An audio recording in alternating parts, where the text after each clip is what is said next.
Amém, glória a Deus. Conseguimos encontrar Atos capítulo 13. Vamos ler a palavra de Deus. Na igreja que estava em Antioquia havia alguns profetas e doutores, a saber, Barnabé e Simeão, chamado Níger, e Lúcio Cirineu e Manaém, que fora criado com Herodes o tetrarca, e Saulo. Servindo eles ao Senhor e jejuando, disse o Espírito Santo: apartai-me a Barnabé e a Saulo para a obra que os tenho chamado. Tendo jejuado e orado, e pondo sobre ele as mãos, o despediram. Versículo 4.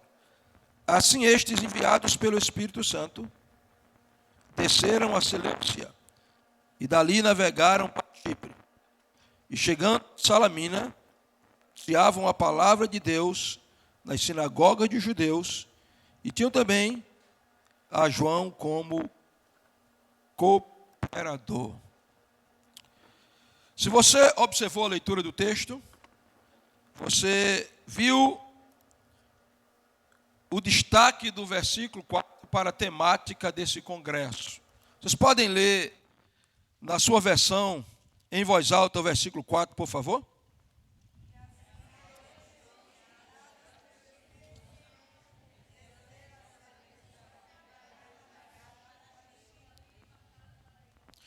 Se você gosta de grifar a Bíblia, você pode sublinhar enviados pelo Espírito Santo.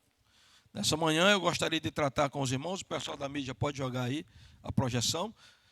Gostaria de tratar, expondo esses versículos que eu li, sobre o tema 7 características dos que são enviados pelo Espírito Santo. Eu vou esperar a projeção aí para a gente se repetindo conosco, a gente começar a pregar. Eu careço muito das orações da igreja, do povo de Deus.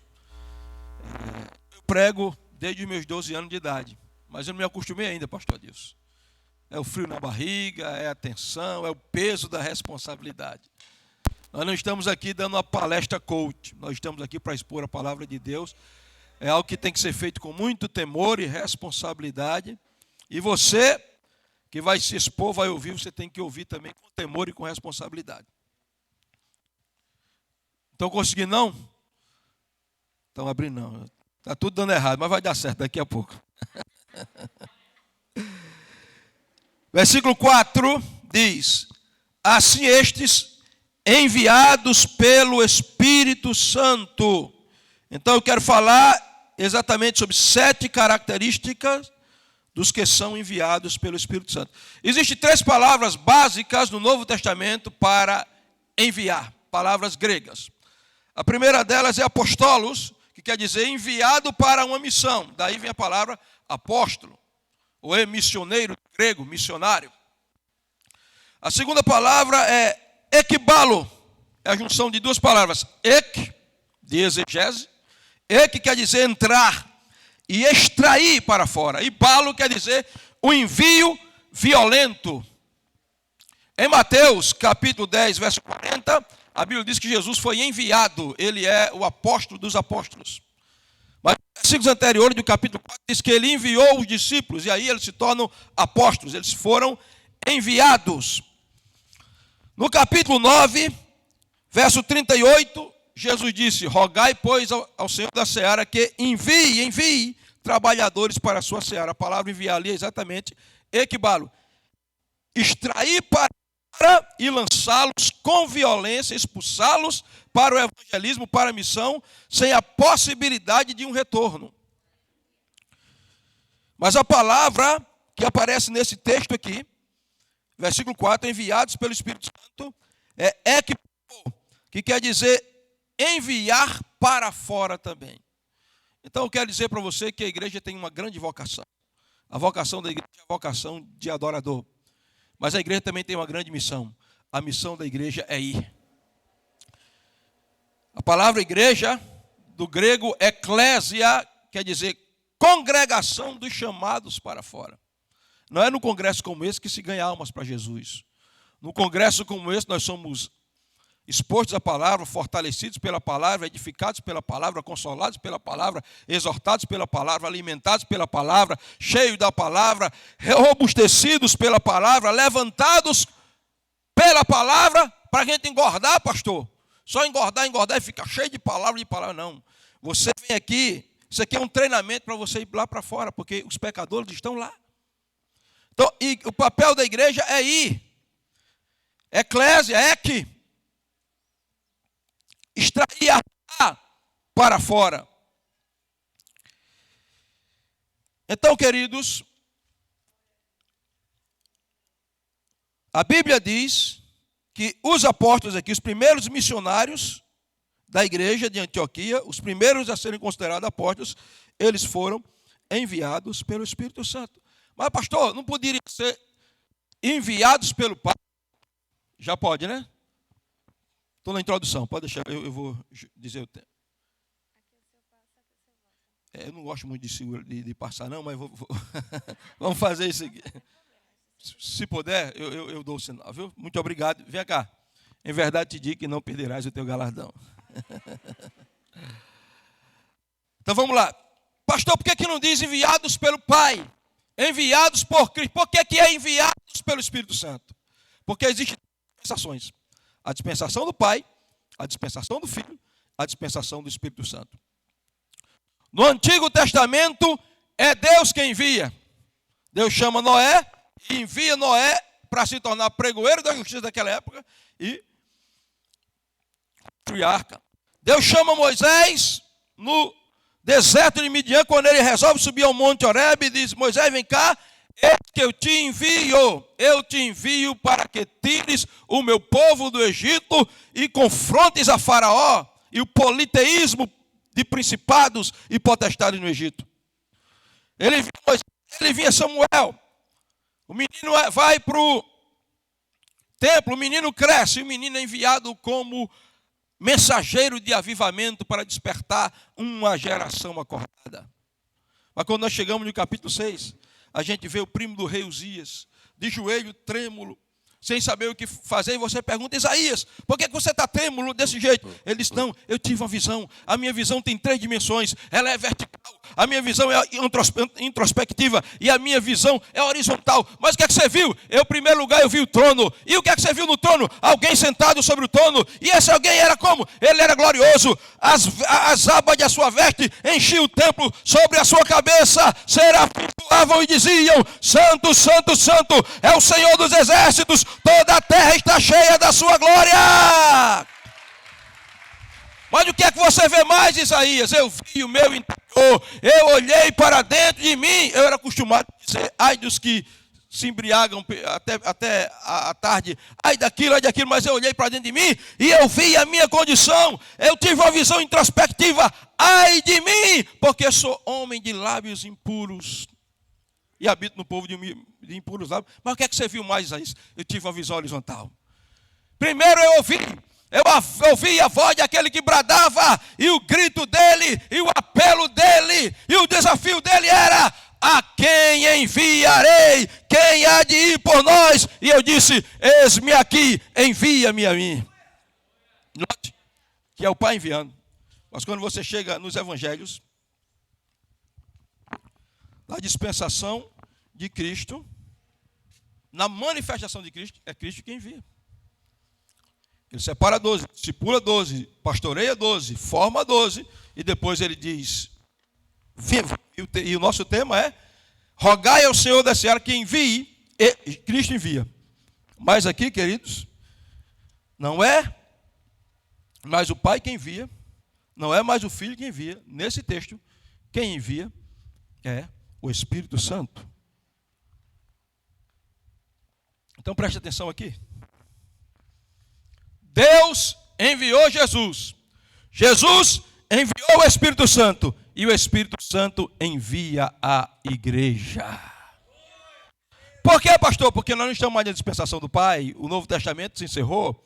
Nós não estamos mais na dispensação do Filho. Os 4 evangelhos se fecharam. nós estamos vivendo o tempo de Atos dos Apóstolos, e o tempo de Atos dos Apóstolos é o Espírito Santo que enche a igreja, é o Espírito Santo que fortalece a igreja, é o Espírito Santo que dá ousadia para a igreja orar de modo tão sobrenatural, que o lugar onde a igreja está treme fisicamente, e eles anunciam com poder a palavra de Deus. É o Espírito Santo que enche Estevão, e o rosto dele se transfigura e fica como o rosto de um anjo. É o Espírito Santo que fala a Ananias e diz, vai lá na rua direita e ora por um homem chamado Saulo, porque ele vai ser cheio do Espírito Santo. E é o Espírito Santo aqui no capítulo 13 que envia a igreja.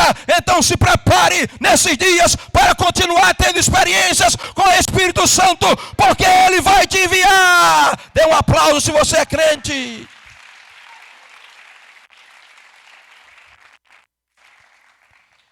Agora, queridos, nesse capítulo 13, de versículo 1 ao 5, nós vamos descobrir, pelo menos, 7 características dos que são enviados pelo Espírito Santo. Vamos lá, primeira característica dos que são enviados pelo Espírito Santo.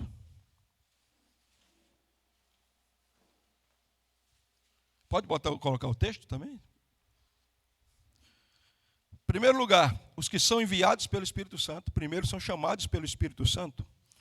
Onde é que está isso aí, pastor? Veja comigo o versículo 2, capítulo 13.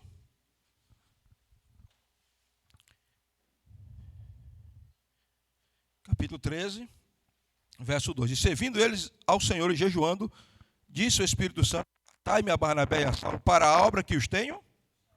Que os tenho? Que os tenho? Então quem é que chama? O Espírito Santo. O Espírito Santo vai enviar. Mas antes de enviar, ele chama. Não é o pastor Mineto que vai chamar ninguém para nada aqui. Não é o pastor Adilson que vai chamar ninguém para nada aqui. Eu não vou lhe chamar. Eu posso lhe estimular, eu posso lhe desafiar. Mas é o Espírito Santo que chama, porque o Espírito Santo é o dono da igreja. E a chamada do Espírito Santo, queridos, é uma chamada sobrenatural. E aquele que é chamado pelo Espírito Santo, ele vai ter algumas características. Abra comigo em Atos capítulo 22. Vamos ficar aqui em Atos, capítulo 22, versículo 14.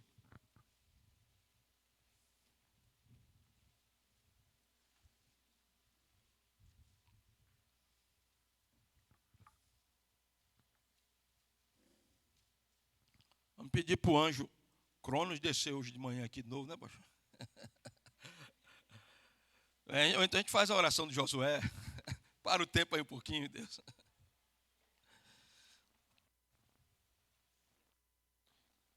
E 14. E disse, o Deus de nossos pais de antemão te designou, ou te escolheu, ou te chamou, para que conheças a sua vontade. A primeira marca de alguém que é chamado é que ele vai ter conhecimento. Agora, esse conhecimento não é conhecimento teológico simplesmente, não é conhecimento teórico. Ele não vai conhecer química, somente biologia, gramática de português, grego, hebraico, aramaico. Não é esse tipo de conhecimento. Quem foi chamado tem o conhecimento experimental.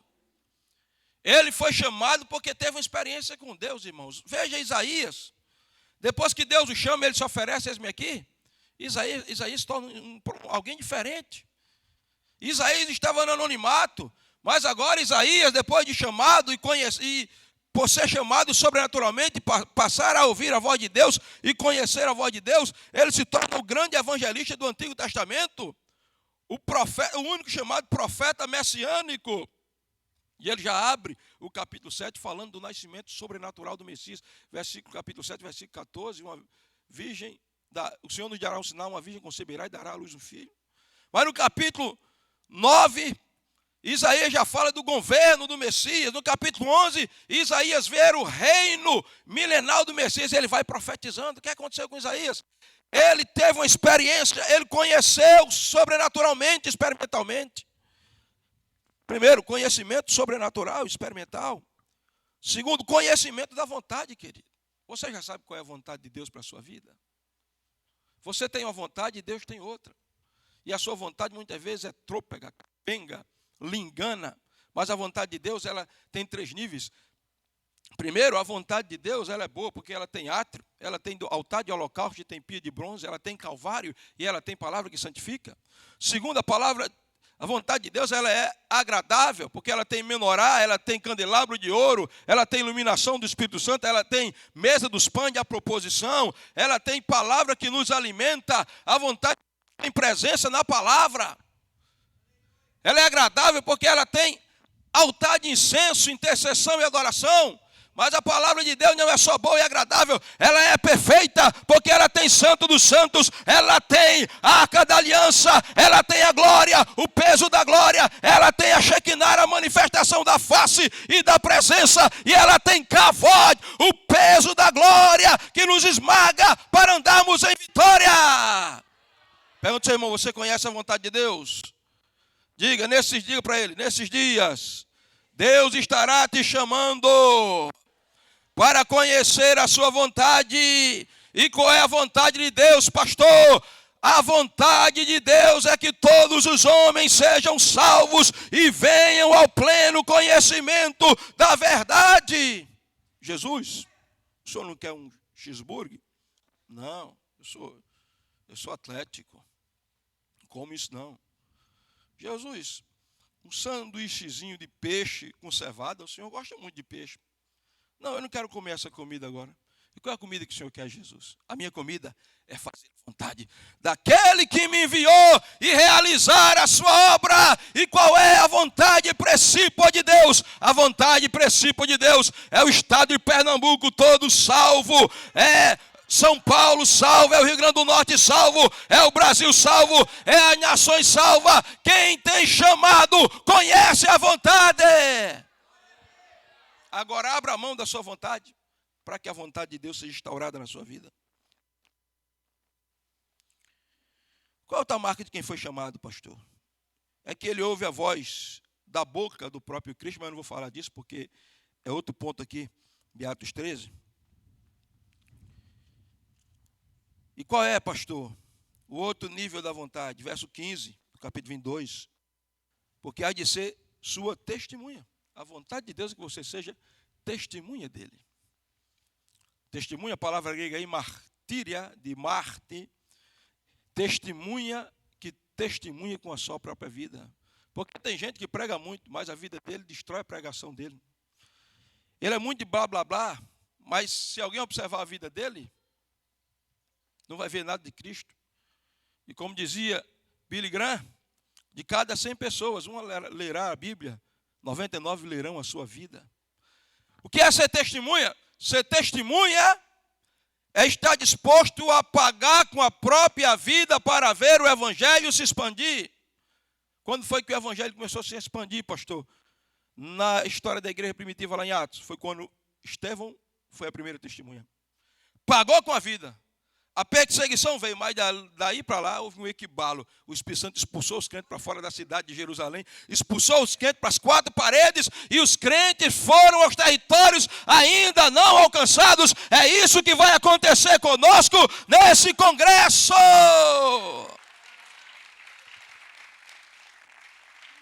Fomos chamados para ser testemunha. Mas a segunda característica, pastor, pode jogar aí, meu irmão, minha irmã, que está no controle aí. Deus está no controle do culto e você está no controle dos slides aí. Primeira característica. Segunda característica, aliás, né? Falei da primeira. Segunda. Só são enviados pelo Espírito Santo aqueles que estão na igreja. Veja o versículo 1 aí comigo. Na igreja que estava onde? Vocês estão com a Bíblia aberta não? Quero ver todo mundo, Bíblia aberta. Conferir aqui, porque pode ser que eu diga alguma coisa, aí vocês têm que ser bereanos, né? Conferir o que Paulo estava dizendo. Capítulo 13, verso 1. Na igreja que estava, hein? Na igreja que estava, havia alguns minetos e alguns adilsons, aqui, alguns profetas e mestres. A saber, Barnabé chamado Simeão, chamado Níger, e Lúcio Cirineu, e Manaim, que foram criados por Herodes, o tetrarca, e Saulo. Então, a segunda coisa aqui é que Deus não chama os desigrejados. Porque existe hoje o fenômeno dos desigrejados. Cristãos que não têm igreja, eles são a igreja, eles dizem assim, a igreja sou eu. Eu nunca vi falar que a igreja fosse uma pessoa. Porque a igreja é o corpo de Cristo. Você acha que só o pé é o corpo? Só o dedo indicador é o corpo? O que é o corpo? O que é a igreja? O corpo. E o que é o corpo? Um conjunto de membros interligados que funcionam para a saúde do próprio corpo. Eu quero ser chamado. E para ser chamado, depois de chamado, eu quero ser enviado. Para isso, você precisa estar na igreja. Porque o que é a igreja, pastor? A igreja é o corpo de Cristo. O que é a igreja, pastor? A igreja é o rebanho de Deus. Eu nunca vi rebanho com uma ovelha só. Se uma andorinha só não faz verão, uma ovelha só não faz rebanho, meu irmão. A igreja é o templo do Deus vivente. Eu nunca vi uma pedra ser templo. Paulo disse em Efésios 2:20, todos nós, como pedras bem ajustadas, uma colada na outra, uma sustentando a outra, nós vamos crescendo para se tornarmos o templo e a habitação de Deus em espírito. Deus quer vir morar na terra. E como é que ele vem morar na terra? Tem que ter um templo. E o que é o grande templo de Deus? É o conjunto de cada pedra. Você é uma pedra, eu uma pedra, nós uma pedra. Juntando, nos tornamos a habitação de Deus. Então, uma pedra. Não pode ser igreja. Foi Jesus. Jesus conta com a igreja, irmãos. Porque os que são enviados estão na igreja? Porque Jesus não tem outra instituição pela qual ele vai contar. Ele não vai contar com o governo. O governo não pode solucionar os problemas da nação brasileira, nem de nenhuma nação no mundo, porque o governo trata no prisma, na esfera humana, e o problema do homem não é político somente, não é social somente, não é econômico somente, a raiz dos problemas da raça humana é espiritual, é o pecado, e só a igreja tem a voz profética para desestruturar o pecado, instaurar, estabelecer e chamar o reino de Deus para a terra. Então chega na igreja, eu estava conversando ali com o pastor Adilson, pastor Mineto, e a pastora, minha esposa, e ele falando da preocupação que ele tem dessa questão dos cultos online, as pessoas se acomodando em casa, não querendo vir para o ajuntamento. Queridos, qual é a nossa definição de igreja? A igreja é uma comunidade. Comunidade não é uma só. Comunidade de adoradores de Yahvé, envolvida na busca e salvação do perdido, para fazer dele um discípulo de Cristo. Você quer ser enviado, tem que ser chamado. Para ser chamado, tem que estar na igreja. Na igreja que estava. Agora, entenda que a igreja, não diz assim, a igreja que era de Antioquia. Porque a igreja não é daqui, a igreja aqui estava. Tem muita gente pregando o evangelho totalmente oposto ao evangelho que Cristo pregou. É o evangelho das conveniências. É o evangelho da adaptação à teologia bíblica para aceitar tudo na igreja. Sabe por quê? As pessoas perderam a visão da eternidade e as pessoas estão presas aqui. E há igrejas que só falam de coisas aqui de baixo. É a mansão, não tem nada a ver. Eu estou usando isso ilustrativamente, não estou criticando, mas ao mesmo tempo estou. É a mansão. É o melhor carro importado. Deus faz isso, Deus abençoa, é claro, irmãos. Deus abençoa. Mas deixa eu dizer uma coisa para você. Não vamos ficar tão apegados a estas coisas aqui da terra, porque nós somos a igreja. E a igreja está num plano espiritual, porque a igreja está aqui, mas ela não é daqui. De onde é a igreja? A igreja é do céu. O noivo está lá, nós somos a noiva, ansiando pelo retorno do noivo. E ele está vindo para o casamento, para o grande encontro. Agora, se a igreja está, será notada. É lógico que essa igreja que estava, porque não era, em Antioquia era notada.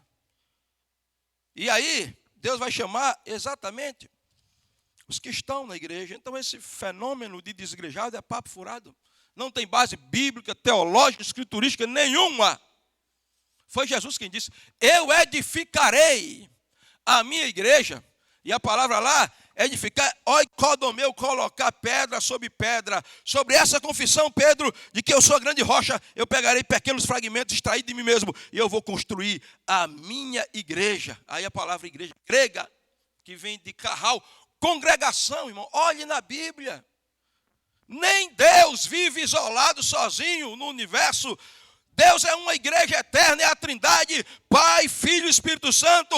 Ele criou os anjos para adorá-lo, para ser a congregação. E nós não vamos ficar no céu isolados, sozinhos. Não. Então, se nós não vamos para o céu sozinhos, nós temos que estar juntos aqui. Nós temos que ser igreja aqui. A igreja que estava em Antioquia, os chamados estão na igreja. Agora, terceiro ponto. Os que são chamados porque vão ser enviados, eles são capacitados pelo Espírito. Veja, versículo 1. Na igreja que estava em Antioquia havia alguns profetas e mestres, a saber, Simão, chamado Níger, Lúcio Cirineu, Manaém, que fora criado com Herodes o Tetrarca, e Saulo. Veja algumas coisas aqui. Quem capacita você para lhe enviar é o Espírito Santo. É muito bom ir para um instituto teológico. Eu não censuro isso. Nós não vamos aqui aplaudir e fazer apologia à ignorância. E hoje a informação está correndo aí na internet. Você precisa ter uma base para você depois não se embaraçar com qualquer tipo de vertente teológica. O instituto teológico ajuda, mas quem capacita de verdade é o Espírito Santo. Porque existe muita gente com a cabeça cheia, mas com o coração vazio. Tem que ter luz na mente, é verdade, mas fogo no coração. Então, o Espírito Santo capacita. Veja, a quem o Espírito Santo capacitou aqui? O Espírito Santo deu àquela igreja minetos e deu àquela igreja adílsons, profetas e mestres. Porque depois que Jesus ascendeu ao céu, e a Bíblia diz assim, subindo ao alto, levou cativo o cativeiro e deu dons aos homens. Que dons são esses, pastor? Dons ministeriais. O presbitério da igreja, que é formado por apóstolos, profetas, evangelistas, pastores e mestres. Quem é que faz isso? Quem adorna a igreja com dons espirituais, dons ministeriais e fruto do Espírito? Eu vou... Radassa, você pode me ajudar aqui? Eu não vou ficar perto de você, não. Ficar de longe, mas você fica aqui que eu quero ilustrar alguma coisa. Uma verdade aqui.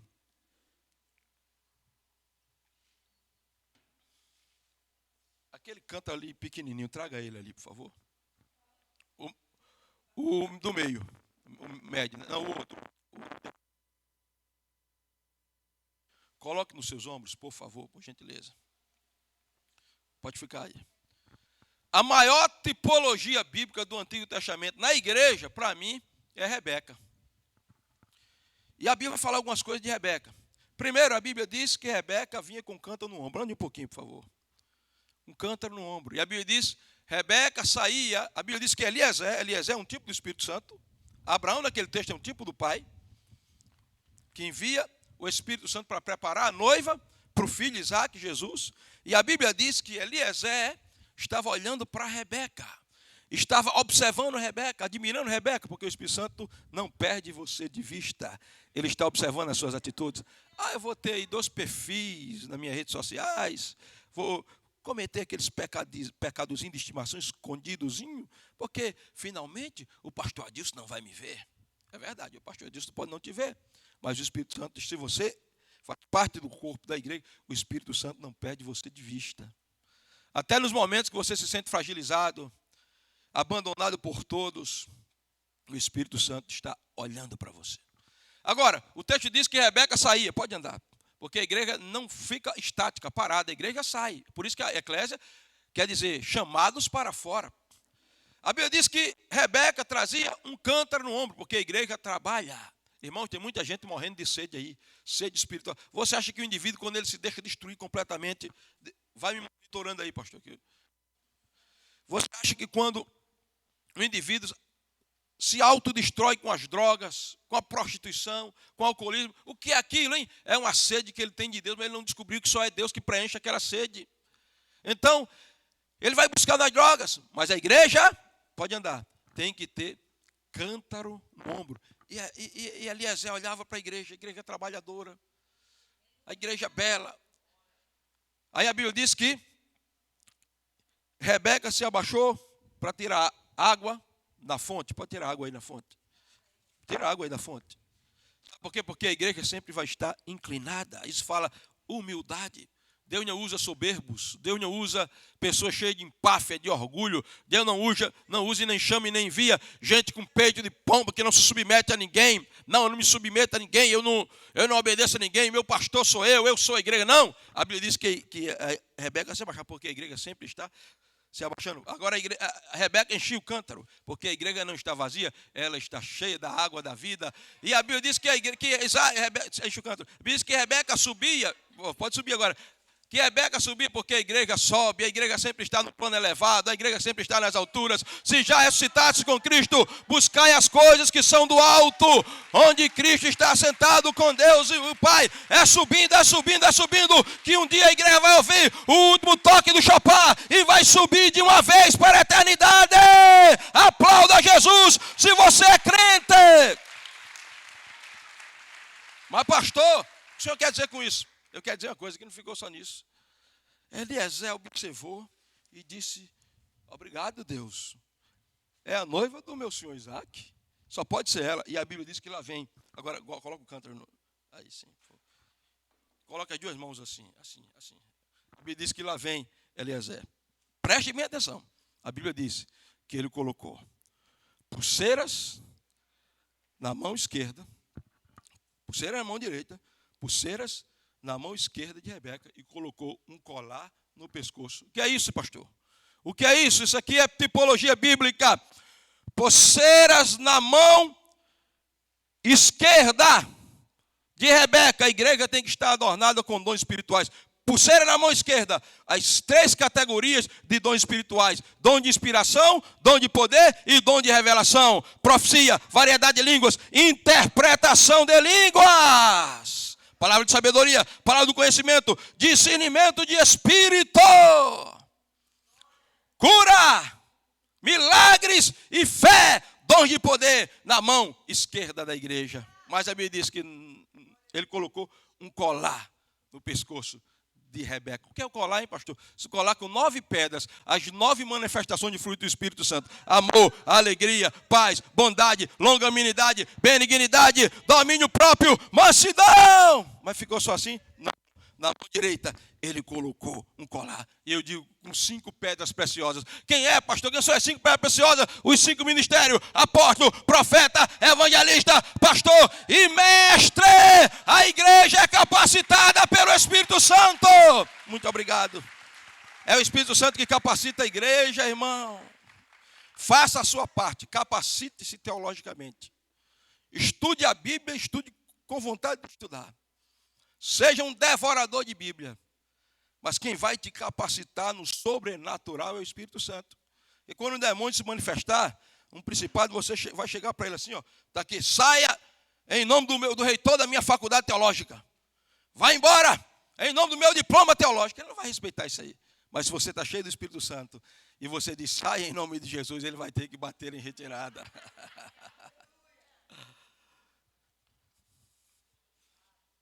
Quarto lugar, para ser enviado, além de estar na igreja, ser chamado e capacitado pelo Espírito Santo, é preciso servir. Versículo 1, veja comigo. Na igreja, versículo 1 não, perdão. Versículo 2. Servindo eles ao Senhor e jejuando, disse o Espírito Santo: apartai-me a Barnabé e a Saulo para a obra que os tenho chamado. Serviço. É quando você serve. Que você é observado pelos pastores. Tem pessoa que quer na igreja, pastor. Ele está uma semana na igreja, que ele chega já quer ser o apóstolo da igreja, que quer mandar em tudo, não quer servir a nada a ninguém. A gente estava numa reunião de jovens, estava sentado lá atrás, aí chegou um cara, o cabelo meio pintado, aquela calça, oi? Uma calça aqui assim, entrou na igreja, foi falando comigo, eu me identifiquei. E ele disse, não, porque eu sou homem de Deus, tal. Só que ele sentou nas cadeiras lá. E Manuela, a menina que estava na reunião, ela estava recrutando pessoas para dança, para algum tipo de serviço que a pessoa quisesse fazer na igreja. E ela perguntou lá, e vocês, o que é que você quer fazer? Aí o cara lá levantou a mão assim, tem tesoureiro já na igreja? Aí ela disse, tem, e das boas e braba. Precisamos de você. Mas você quer, quem quer ser enviado de verdade pelo Espírito Santo? Quem quer um equibalo na sua vida? Primeiro, começa servindo. O maior exemplo de liderança da Bíblia foi Jesus, irmãos. E como foi que ele liderou? Ele liderou pelo serviço. Lá vai ele andando nas ruas, nas estradas empoeiradas de Jerusalém. Lá vai Jesus, lá vai. Os 12 vêm atrás, uma discussão. Quem senta à esquerda, quem senta à direita. Jesus escutando, fazendo de conta que não está ouvindo nada, calado, e vai na frente. E lá vai os 12. João, quem vai sentar à minha direita sou eu. E Tiago diz, quem senta sou eu. E Bartolomeu, não, eu vou falar. Você falou com a sua mãe que ela tem muito acesso a Jesus. Eu vou falar com meu pai. Meu pai tem acesso a ele também. Meu pai ajudou ele na carpintaria do seu José quando ele era vivo. E Jesus está escutando. Aí chegam lá. Capítulo 13 de João. Jesus fica observando cada um, os pés sujos, empoeirados, trabalho de escravo, limpar os pés do homem. E ele fica esperando para os outros. Quem é que vai? Eu não vou lavar pé de ninguém. Eu sou apóstolo agora. Sou apóstolo. Foi Jesus observando. Jesus vai lá dentro e a Bíblia diz, Jesus tirou as vestes de cima, porque o sacerdote tinha 3 vestes. A túnica azul, falando do que é celestial, o manto de linho, falando da santificação, e o calção de linho falando da justificação. Calção de linho, justificação. Manto de linho, santificação. Túnica azul, glorificação. A Bíblia diz que Jesus tirou as vestes. Sabe o que Jesus estava dizendo com isso? Jesus estava dizendo, eu abri mão dos atributos da divindade. Eu continuo tendo a natureza divina, mas eu abri mão da onisciência, onipotência, onipresença. Eu abri mão da própria eternidade. Eu desci. E Paulo vai ratificar isso quando Paulo diz que ele, sendo em forma de Deus, e a palavra forma, morfia ali, quer dizer, sendo na mesma natureza, na mesma essência de Deus, não teve por usurpação ser igual a Deus. A palavra grega quer dizer ali, não se agarrou aos atributos da divindade, não ficou dizendo assim, não, eu sou onipotente, onisciente, onipresente, não vou descer, não, eu vou ficar aqui. Ele não se agarrou a isso. Aí a Bíblia Paulo vai dizer que ele desce 7 degraus. Não teve por usurpação ser igual a Deus, primeiro degrau. Encarnou, fez semelhante ao homem, segundo degrau. Foi achado na forma de homem, se tornou servo, terceiro degrau. Como servo foi obediente até a morte, quarto degrau. E morte de cruz, quinto degrau. Jesus está olhando para o discípulo, tirando a veste de cima. Está dizendo, olha, eu, Senhor do Senhor, e desci 7 degraus. Aí Jesus vai lavar os pés dos discípulos. Pedro fica escandalizado. Se você não sabe o que estou fazendo, sigam o meu exemplo. Eu sou Senhor e sou mestre. Eu servi a vocês. Eu lavei os pés de vocês. Por que vocês não vão lavar os pés uns dos outros? Eu não vim para ser servido, mas para servir e dar a minha vida em resgate de muitos. Quem quer subir aqui na vida, espiritualmente, em todos os níveis, o caminho de subir é o caminho do serviço. Desce, desce, desce. Porque depois que ele desce esses 7 degraus, aí Deus olha. Rapaz, encarnou mesmo. O pai olha, encarnou, fez semelhante ao homem. Rapaz, está sendo obediente. Se tornou como servo, lavou os pés dos discípulos. Foi obediente mesmo. Foi obediente até a morte. Morte de cruz. Tiraram ele da cruz, ele foi para a sepultura. Da sepultura, ele desceu ao inferno. Aí o pai disse, não tem mais para onde descer não. Desceu os 7 degraus, desceu. Aí o pai disse, agora é subir. Deus o exalta soberanamente agora. E lhe dá um nome que está acima de todo nome. Para que o nome de Jesus se dobre todo joelho. Dos que estão no céu, na terra e debaixo da terra. E toda língua confesse, Jesus Cristo é o Senhor. Jesus Cristo é o Senhor. Jesus Cristo é o Senhor. Jesus Cristo é o Senhor. Jesus Cristo é o Senhor, para a glória de Deus Pai. Dê um aplauso. Vou correr agora para terminar. Em quinto lugar, pode colocar aí, meu irmão. Quinto lugar, os que são enviados ouvem a voz do Espírito. Veja aí, servindo eles ao Senhor. O texto vai dizer que eles serviram em jejum, verso 3 vai dizer que eles oraram. Serviram ao Senhor orando e jejuando. Como diz Kennedy Hagin, a oração de serviço é aquela que você não pede nada para você, que a nossa apóstola ensina, né? O primeiro nível, o nível de Deus de oração, ação de graça, louvor e adoração. Então eles estão jejuando, orando e servindo na adoração. E eles estão lá, orando, jejuando e servindo. E eles estão pensando, meu Deus, quem vai ser os primeiros apóstolos depois dos 12 que vão ser enviados aqui da igreja de Antioquia? Quem a gente separa? Rapaz, quem vai ser? Quem a gente vai impor para ser os primeiros missionários? Aí disseram, rapaz, que tal Barnabé? Barnabé quer dizer filho da consolação, filho da exaltação. Ele traz o povo para junto. Ai, Barnabé, será Barnabé? Barnabé? Pode ser Simeão. É resposta de oração, Simeão quer dizer. É o homem que ora e Deus responde. Será que não vai ser ele? E Lúcio, hein? Lúcio quer dizer iluminado. Olha, o que tem luz na mente, o que tem conhecimento é extraordinário. E Saulo? Rapaz, não sei. Saulo foi perseguidor da igreja. Ele é muito... Ele está amadurecendo aqui com a gente agora. Não sei. Quem é que a gente vai chamar mesmo? A Bíblia diz, servindo eles ao Senhor. Disse o Espírito Santo. Eles estão orando lá. O corpo apostólico. Quem a gente vê, quem daqui a pouco bradou-se dentro do templo de Antioquia. O Espírito Santo. Assim diz o Espírito, apartai-me a Barnabé e a Saulo para a obra que tenho chamado. Que responsabilidade da igreja. A igreja muitas vezes se precipita, quebra a cabeça, envia alguém que vai dar trabalho no campo missionário, unge, ordena ou impõe mãos sobre alguém que Deus não chamou, porque muitas vezes o que está se ouvindo dentro de arraiais é a política pastoral, os privilégios por recompensa humana, mas eu estou diante de uma igreja que ouve a voz do Espírito Santo, e quem é enviado pelo Espírito Santo, ouve a sua voz. O Espírito Santo continua falando, irmão. E como é que ele fala? Ele fala através da pregação da palavra. Como é que ele fala? Ele fala através da voz interior. Como é que ele fala? Ele fala através das profecias. Como é que ele fala? Ele fala em visões e em sonhos. Mas o que importa é que o Espírito Santo fala. Eu quero saber se você está ouvindo a voz dele. Porque ele nunca deixou de falar. Disse o Espírito Santo: apartai-me a Barnabé e a Saulo para a obra que eu tenho chamado. Eu comecei a pregar com 12 anos de idade. Mas quando eu tinha 5 anos de idade, preste bem atenção, eu estava sentado no primeiro banco da igreja, e um homem estava com o microfone na mão pregando. Eu lembro o terno dele ainda. Até porque esse terno está guardado ainda. Era um terno azul com listinha, aquelas golas aqui, um pouco pontiaguda, aquele estilo de terno. E aquele homem está pregando, e eu sentado, menino de 5 anos, sentado no banco, primeiro banco, olhando, admirando aquele homem. Aquele homem era o meu herói. E eu olhei para aquele homem pregando. Algo começou a arder dentro do meu coração. E eu, aquele menino de 5 anos, fiz uma oração. E disse, eu queria um dia estar nesse púlpito como meu pai, pregando a palavra como meu pai, como ele prega com unção, como ele prega com poder. Ali começou o meu chamado ministerial. 5 anos de idade, 12 anos eu estava pregando.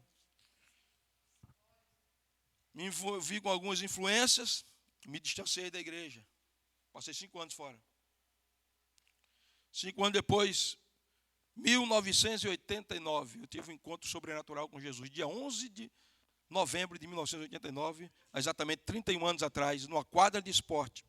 Um encontro sobrenatural. Eu nasci de novo.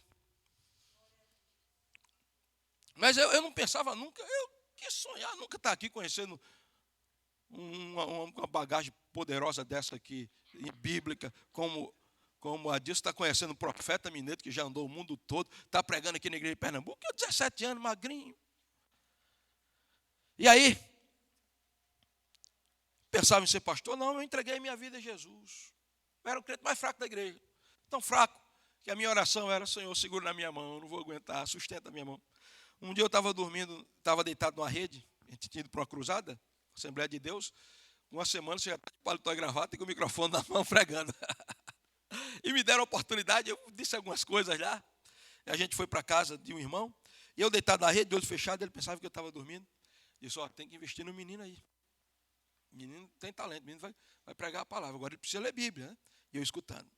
Alguma coisa começou a arder no meu coração. Eu disse, a partir de amanhã eu vou começar a ler a Bíblia. Meu irmão, eu comecei a devorar a Bíblia. Noites inteiras ali na Bíblia. Me lembro que meu pai acordava 3 horas da manhã com a Bíblia. Menino, vai dormir, menino. Aí mandava eu para o quarto. Tem que dormir. Apagava a luz. Eu ficava observando. Eu sabia que quando eu via que ele estava dormindo, eu abria a porta do quarto. Abria a porta do banheiro. Acendia a luz. Ficava uma flecha de luz. Eu botava a Bíblia ali, os livros. Eu me lembro que eu li o livro Peregrino, o livro de John Byner. Eu li numa madrugada só. Lendo a Bíblia, aquilo foi me fortalecendo. Mas eu não pensava em ser pastor. Mas um dia eu encontrei um rapaz. E ele diz, aí, tudo bem? Como é que você está? Eu digo, você me conhece? Conheço. Da onde? Eu sonhei com você. Antes de conhecer, o nome dele é Cláudio. Antes de te conhecer, eu sonhei com você. Tinha um bigodinho fino, bem magrinho. Eu disse, você mesmo. Você é que eu sou. Fiquei amigo daquele rapaz. Um dia, Deus me deu uma palavra de sabedoria, numa visão. Eu estava evangelizando um homem, naquela época. Ele era alcoólatra. E levando ele para a igreja. Até hoje esse homem não bebe mais, levando ele para a igreja. E um dia eu tive uma visão que uma serpente gigante estava estraçalhando e quebrando aquele homem todo. Quebrando seus ossos. E eu colocava a mão na cabeça daquele homem, aquela serpente voltava, ele respirava, era liberto. Até hoje ele não bebe mais. Naquele sonho, aquela revelação, naquela palavra de sabedoria, eu comecei a ver a minha cidade estava no escuro, no breu, você não via nada. E eu começava a andar na rua da minha cidade e eu ia com a lanterna na mão. E quando eu acendi a lanterna, de repente um foco de luz acendia, era um diamante a luz da lanterna e começava a iluminar aquela cidade. Eu me lembro até agora, estou vendo agora a rua onde eu estava andando e aquela luz iluminando aquela cidade. Depois eu me via no monte, viração do dia. Eu não sabia que é o segredo da viração do dia. Quase 18 horas. Eu estava num monte com um pedestal e uma multidão ia chegando. Aquele rapaz ficou meu amigo, foi dormir lá em casa. Eu tinha casado há pouco tempo. Ele disse, vamos fazer uma vigília aqui, Cláudio, vamos orar. A gente começou a orar. E Deus falou com ele, abriu os olhos espirituais dele, disse, eu estou vendo uma igreja em cima de uma rocha. E essa igreja não tem pastor. Você vai assumir uma igreja, receba a igreja, você é o pastor dessa igreja. Irmãos, eu não sabia... Em Segec não existia ainda. Não conhecia a apóstolo Valnice Milhomes. Uma cidadezinha de 8 mil habitantes, 11 mil habitantes com a zona rural, 8 mil habitantes, zona urbana. Eu peguei aquela palavra. Deus começou a me chamar para o ministério. E aí, quando eu conheci em Segec pela televisão ainda, comecei uma igreja, um salãozinho apertado. Cabia 40 pessoas apertadas. Eu, minha família, 7 pessoas. Mas como o Espírito Santo fala, e ele disse, apartai-me a Barnabé e a Saulo para a obra que os tenho chamado.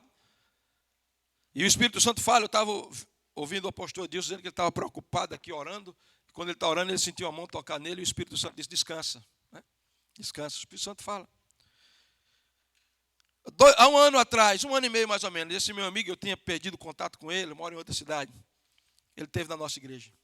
Quando ele subiu no altar da igreja, eu dei a oportunidade para ele falar, ele olhou para a estrutura física do templo. Nós somos, como de um bom assembleiano, né, que o ranço fica ainda, para a honra e para a glória do nome de Jesus, nós somos o prédio mais sofisticado da cidade hoje. Um milagre, meu irmão. Tem pastores que vão para a minha igreja e dizem, Cláudio, eu não encontro um prédio desse nem em capital. Não estou dizendo que nós somos a igreja mais sofisticada, a estrutura física. Somos o prédio mais sofisticado da cidade. Da cidade. Ele chegou, olhou para aquela estrutura, olhou para mim, olhou para o clima espiritual da igreja, olhou para aquelas cadeiras cheias e disse, eu estou perplexo. Há 30 anos atrás eu estava num quarto orando com esse homem e ele me mostrou uma igreja em cima de uma rocha e o Espírito Santo me disse para dizer a ele, assuma posse da igreja. E ele disse, eu estou perplexo, porque isso aqui é um milagre. Aí meus amigos de outras igrejas chegam e dizem, Cláudio, como é que pode numa cidade começa isso aqui? Qual é o segredo? O segredo é lágrima, meu irmão. Isso é milagre. Eu estou perplexo. Ele disse, Deus me disse que ia te entregar a igreja. Aqui está a igreja, porque o Espírito Santo continua sendo a voz de Deus, ecoando na terra dos viventes, falando no teu coração. Disse o Espírito Santo: apartai-me a Barnabé e a Saulo para a obra que eu os tenho chamado. Amém? Vamos terminar que está chegando a hora. Sexto lugar, os que serão enviados pelo Espírito Santo têm cobertura espiritual. Veja o versículo 3. Então, jejuando e orando, pondo sobre ele as mãos, o despediram. Tem gente que quer que ele mesmo se consagre, ele mesmo se unge, ele bota a mão na cabeça dele. Eu me unjo, eu me ordeno pastor. Eu me ordeno apóstolo, eu me ordeno profeta. Alguns aventureiros, pastor Adilson, pastor Ana Carla, eu sei que vocês conhecem, que saem de igreja em igreja e ninguém sabe quem é a família. Eu encontrei um em Natal uma vez, numa reunião, disse: faz 6 meses que eu não vejo a minha família. Aventureiro. Almoço da casa de um. Esse pessoal só vai na hora das refeições, irmão. Só chega na hora do almoço, no café da manhã, na janta. Aventureiros. Aí você pergunta: quem é o teu pastor? Meu pastor é Jesus. Quem foi que te ungiu? Eu me ungi, o Espírito Santo me ungiu. Quem foi que te ordenou? Mas o texto está dizendo aqui, ó, isso aqui é bíblico, ó. Pondo sobre eles, pondo ao presbitério. É o presbitério da igreja. Eu quero saber, não quero saber se você profetiza, se você roda no reteté, no camafé, no remefly, se você é um entregador de pizza. Eu não quero saber de nada disso. Eu quero saber quem é a tua cobertura, quem é a tua mentoria, quem é o teu pastor. Porque se você quer ser enviado, você tem que estar na igreja debaixo de submissão. Irmãos, hierarquia espiritual tem até no céu. Cristo se submeteu ao Pai para vir. Depois se submeteu a João Batista. João Batista liberou o ministério de Jesus. O Espírito Santo veio quando Jesus liberou e disse: vai, Espírito Santo. Os 12 se submeteram a Cristo. Timóteo se submeteu a Paulo. Josué a Moisés. Eliseu a Elias. Irmãos, Timóteo a Paulo. A igreja é cobertura espiritual. A cobertura espiritual te protege. A cobertura espiritual te respalda. Eu quero sair, deixa impor mãos. Alguém com autoridade espiritual impor mãos sobre você, você vai respaldado. Porque tem alguns aí que vão, que cometem o suicídio ministerial. Suicídio ministerial. Mas quem vai ser enviado nesse equibalo tem cobertura espiritual. E agora eu termino. 7º e último ponto.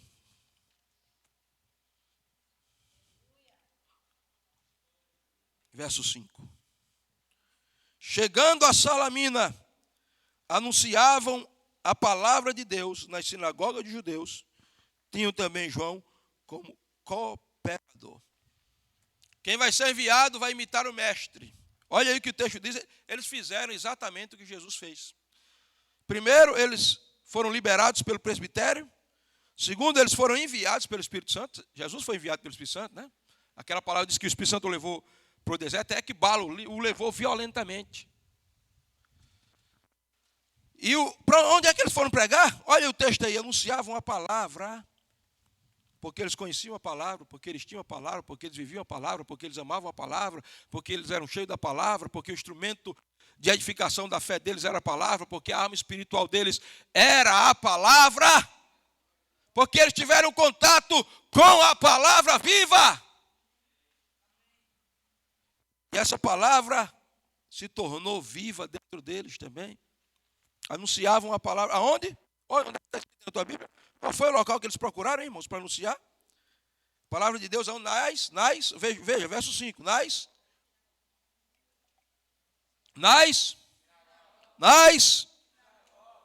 Deixa eu te ensinar algumas coisas aqui. Eu vou fechar a Bíblia para mim não ser tentado a continuar.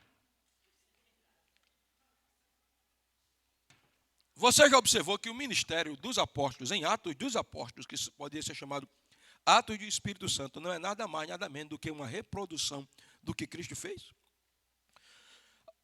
A primeira vez que a palavra ekbalo, vai aparecer no Novo Testamento, é lá em Atos 9, os meninos estavam cantando aqui.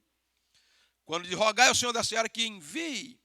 Mas antes disso, você vai ver que o ministério de Jesus está fundamentado em 3 pilares significativos. O texto diz, percorria Jesus todas as cidades e aldeias e ensinava na sinagoga deles. Quer ser enviado? Você vai ensinar. Mas para ensinar, meu irmão, você tem que estar na sinagoga. Sinagoga é a junção de 2 palavras gregas. Sim, que é junto, e agog, que é ensinar, de onde vem pedagogia. Quer ensinar? Porque você vai ser enviado não somente para pregar, mas para ensinar também. Sente para aprender. Tem gente que quer se levantar para ensinar, mas nunca senta para aprender. Primeiro você aprende. Você ouve a voz do seu pastor terreno aqui, nas pregações, senta, anota e aprende. Ensinava a palavra didaquê ali, grega, didaquê. Qual é a base da igreja apostólica? Atos 2 e 42. E perseveravam na doutrina, didaquê, ensino. Jesus ensinava. É a primeira coisa que ele vai, lá vai. Barnabé, está indo para onde? Estou acompanhando Saulo. Pô, vocês são o quê? Somos os primeiros missionários da igreja de Antioquia. Apóstolo, né? Sim, os primeiros apóstolos enviados. E vocês vão fazer o quê? Vocês vão para a praça logo pregar? Não, a gente vai imitar o nosso mestre. Primeiro a gente vai para a sinagoga dos judeus, porque a igreja é judaica. A igreja não é católica, apostólica, romana. Ela é católica, universal, apostólica, fundamentada no ensino dos apóstolos, mas judaica. As raízes da igreja são judaicas. É por isso que a gente comemora a festa de tabernáculo, festa de Páscoa, festa de Pentecostes. É por isso que a gente celebra a voz do Espírito gritando, volta para Jerusalém. E eles vão para a sinagoga. Mas depois eles partem para a praça e eles vão pregar. Primeiro, ensino, didaquê, sinagoga. Segundo, Jesus ensinava e pregava. Disso eu não vou falar, porque na outra palestra eu vou falar sobre essa unção. Pregava. E a Bíblia diz curava. Você vai ver tudo isso aqui, na história desses homens aqui. Amém? Vamos ficar de pé, que o tempo já se esgotou. O anjo Cronos parece que deu uma freada. Ao invés de... eu ultrapassei o tempo, pastor? Ultrapassei o tempo, hein? Me exorte. Vamos ficar de pé, Ministério do Louvor aqui, nós vamos orar. Vamos cantar aquela música de novo, queridos? Aqui, balo.